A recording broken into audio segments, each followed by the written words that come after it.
انت عشان خايفه تروحي الدكتور تخلعي اسنانك بنفسك؟ مدرسه العلوم بتاعتها واقفه بص على اعصابها ومتوتره اكتر منها. انا بخلع اسناني لنفسي في البيت. مش لازم يعني حاجه مش موجوده في المنهج بشكل مباشر. ده السؤال اللي هيحدد. ها طيب انت بتجيبي كام في العلوم؟ اسمك ايه؟ فاطمه. نفسك تطلعي لما تكبري؟ دكتوره. دكتوره ايه؟ دكتوره اسنان او عظام. اشمعنى اسنان واشمعنى عظام؟ عظام عشان انا عظمي بيوجعني، واسنان علشان انا بخلع اسناني لنفسي في البيت، وكان بخاف يعني اخلعها عند الدكتوره. يا نهار ابيض. تقدري؟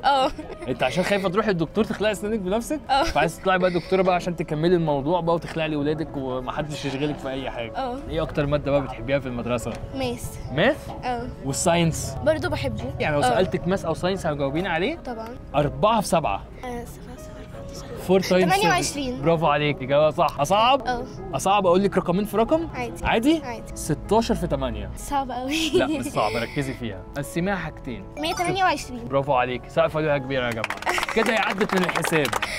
تمام. خش في العلوم بقى. جاهزه؟ في 4 حاجات اي كائن حي بيحتاجهم عشان يفضل على قيد الحياه. ايه هم؟ الشلتر والفود والووتر والاكسجين. اللي هو الاكسجين ده موجود جوه ايه؟ اير. ايوه سقفه كبيره ليها يا جماعه. ايه الشطاره والحلاوه دي؟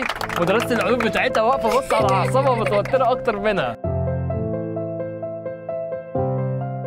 هسألها سؤال كريتيكال ثينكينج، سؤال عام مش لازم يعني حاجه مش موجوده في المنهج بشكل مباشر. ده السؤال اللي هيحدد. ها لو جبت ورده او نبات ليه ساق زي البقدونس مثلا عندنا في البيت، ورحت جبت ميه وحطيت فيها لون طعام وليكن مثلا احمر،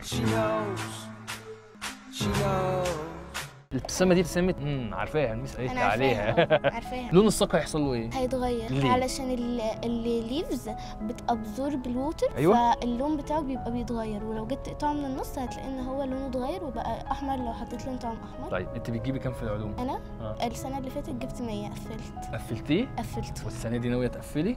فاطمه انت من اشطر البنات اللي انا قابلتها في الشارع، وعشان انت مذاكره وعارفه المنهج بتاعك كويس ليكي هديه تابلت من شارع العلوم وماضيلك عليه، بس على شرط تفضلي مكمله بنفس الشطاره. انا متابعاكم. متابعانا؟ مش شرط تتابعيني، الاهم انك تتابعيني انك تذاكري ماده العلوم وتشكري الميس بتاعتك الشاطره الجميله اللي واقفه ورا دي، لان انت من غيرها ما كنتيش هتعرفي كل الكلام ده. شكرا. خديه. اسالك اخر سؤال بقى قبل ما تمشي. اوكي. في شنطه من العلوم فين؟ شارع العلوم. ايوه كده، شايفه ايه يا جماعه؟